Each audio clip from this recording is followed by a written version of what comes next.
Bapak teh bade carita ka mana? Terus cerita naon Pak? Bapak teh keur nguseup, keur anteng. Teh jeung datanggi biasa nguseup di balong sama eyang biasa. Abi teh tos menang lauk opat, jual aya tantang ka Jepang. Datang ngomong naon dah, Bapak tengah hati ngomong naon pokona mah. Da orang Jepang teh. Ngomong tengah hati jual dongkeun senjata, jigana mah mental lauk. Oh, kira aku orang Jepang mental lauk Pak. Apa mau kenapa? Ku Bapak bere 2 lauk. Bapak teh pas tos jauh, ku Bapak rojok make peso. Nah, buat jauh-jauh. Atuh da Bapak ambung lauk Bapak dicopot.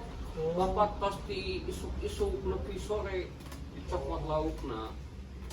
Ieu Bapak enak ka ngajieun bambu runcing jeung encep, kanggo encep. Jaga-jaga. Kanggo jaga-jaga bisa jiga Bapak deui. Bapak mah ku peso, encep ku ieu. Pak Asep. Rehat. Alhamdulillah. Bapak di mana? Pas di bumi tadi teh. Aya naon? Bade ka bumi tadi teh. Abi obrolin ya teh. Ya naon? Cenah mah. Ada mungkin dina info-info Kapin 17 teh bakal aya pembacaan teks proklamasi. Proklamasi? Muhun Tos teh dieun. duka ta. Oh, Ada mah di tetangga. Katanggi. Aya obrolan eta Terus kumaha tanggal 17? nya cenah mah. Ayeuna tanggal berapa Bapak cenah nempuk 16 Pak. 16 ayeuna. Bapak teh Oh, deui. Allah, Mata. Sudah datang sih. sudah datang sihnya orangnya Bapak ke ngageruan pemuda-pemuda dia. Ke Bapak info-infokeun deui nya ka pemuda-pemuda dia. Bapak ke sebar-sebarkeun infona. Gitu nya ke ku Bapak beri nyahonya. Hatur nuhun nya Makin Mas. we. Oh, Proklamasi kemerdekaan Indonesia dikumandangkan pada 17 Agustus tahun 1945 oleh Soekarno dan Hatta. Penyebaran berita proklamasi dilakukan ke berbagai wilayah di Indonesia. Upaya menyebarkan berita proklamasi kemerdekaan Indonesia tersebut dilakukan dengan berbagai macam cara. Proklamasi kemerdekaan Indonesia diberitakan oleh FUS melalui stasiun radio Domei. Pihak Jepang yang mengetahui hal ini memerintahkan untuk menghentikan penyebaran berita tersebut. Meski begitu, berita proklamasi berhasil sampai ke beberapa daerah dan diteruskan ke masyarakat. Hal ini karena Waidan B. Planewan, yaitu Kepala Bagian Kantor Berita Domel, memerintahkan FUJ untuk terus menyiarkan berita tersebut. Berita tentang proklamasi kemerdekaan Indonesia ini dilakukan setiap setengah jam sampai pukul 4 sore. Adjarian. Nah, untuk menghindari adanya sensor dari Jepang, ada kalanya berita proklamasi disebarkan dalam bahasa daerah. Berita proklamasi dengan menggunakan bahasa Madura yang tidak diketahui oleh Jepang. Berita proklamasi kemerdekaan Indonesia disiarkan oleh FUJ melalui stasiun radio Domei. Penyebaran di Jawa. Berita proklamasi kemerdekaan Indonesia disebarkan di Pulau Jawa melalui berbagai cara, misalnya melalui telegram, siaran radio, surat kabar, selebaran, kurir, dari mulut ke mulut, dan sebagainya. Penyebaran berita yang paling cepat dilakukan yaitu melalui telegram dari kantor berita Domei Jakarta. Telegram ini disampaikan ke berbagai cabang seperti di Bandung dan di Yogyakarta yang diterima pada 17 Agustus 1945 pukul 12 siang.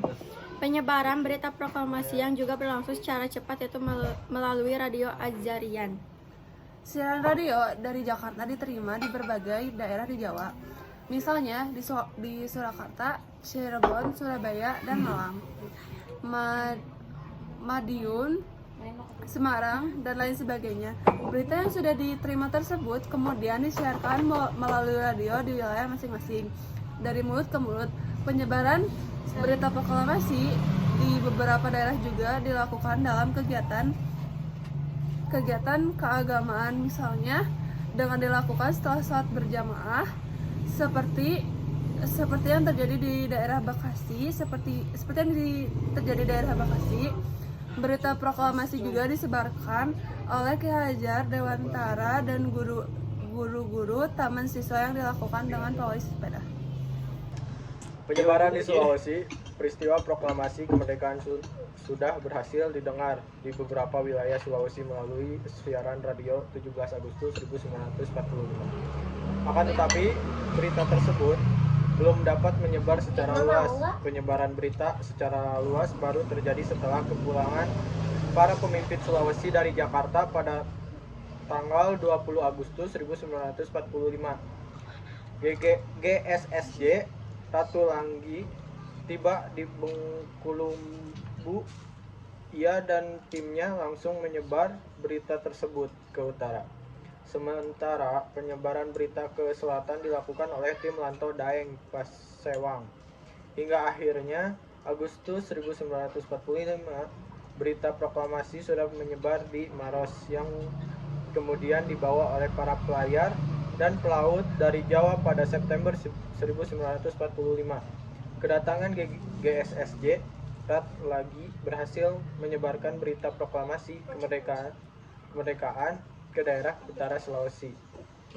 Penyebaran di Maluku dan Papua berita tentang proklamasi kemerdekaan Indonesia terlambat diterima di daerah Maluku dan Papua. Hal ini terjadi karena minimnya saran dan prasarana komunikasi dan transportasi merupakan penyebaran terlambatnya penyebaran berita proklamasi. Berita proklamasi kemerdekaan baru bisa diterima oleh para pemuda di Ambon pada Oktober 1945. Bahkan berita proklamasi justru sampai lebih dahulu di Papua pada akhir Agustus 1945. Melalui siaran radio dan pamflet dari Australia, pengsaingan politik Indonesia yang disaingkan oleh Belanda ke Australia mengetahui tentang proklamasi kemerdekaan Indonesia melalui siaran radio. Mereka kemudian membuat selembaran yang disebarkan ke Sydney, Melbourne, Brisbane, Balikpapan, Merauke, dan lain sebagainya. Berita proklamasi kemerdekaan yang datang ke Merauke inilah yang kemudian disebarkan ke berbagai wilayah di Papua. Kurangnya sarana dan prasarana komunikasi dan transportasi ke Maluku dan Papua membuat berita proklamasi kemerdekaan terlambat diketahui. Penyebaran di Sumatera, berita proklamasi tersebar di Pulau Sumatera melalui radio, telepon, kurir, dari mulut ke mulut, dan lain sebagainya. Penyebaran di Sunda Kecil atau Bali dan Nusa Tenggara. Berita proklamasi kemerdekaan Indonesia pertama kali diterima di Bali oleh para pemuda dan kelompok elit melalui suara radio pada tanggal 17 Agustus 1945. Selain itu, I Gusti Ketut Puja yang menjadi anggota PPKI juga turut membawa berita tersebut setelah kembali dari Jakarta. Sejak 17 Agustus 1945 malam, berita proklamasi sudah sampai ke daerah Bukit Tinggi dan Padang melalui siaran radio. Keesokan harinya, Akagani mengirimkan berita proklamasi melalui telepon ke pimpinan buruh pertambangan minyak Jambi. Para anggota PPKI yang ada di Pulau Sumatera seperti Tengku Muhammad Hasan, Muhammad Amir, dan A. Abbas juga ikut menyebarkan berita proklamasi. Mereka kembali dari Jakarta dengan menggunakan pesawat terbang dan mendarat di Palembang pada 24 Agustus 1945. Setelah tiba, mereka langsung melakukan perjalanan melalui jalur darat ke wilayah masing-masing dan menyebarkan berita proklamasi kemerdekaan.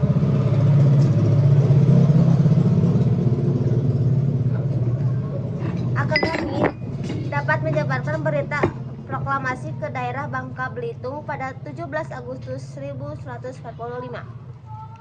Ia mengumumkan secara resmi berita tersebut pada 23 Agustus 1945 yang kemudian disebarkan melalui kurir ke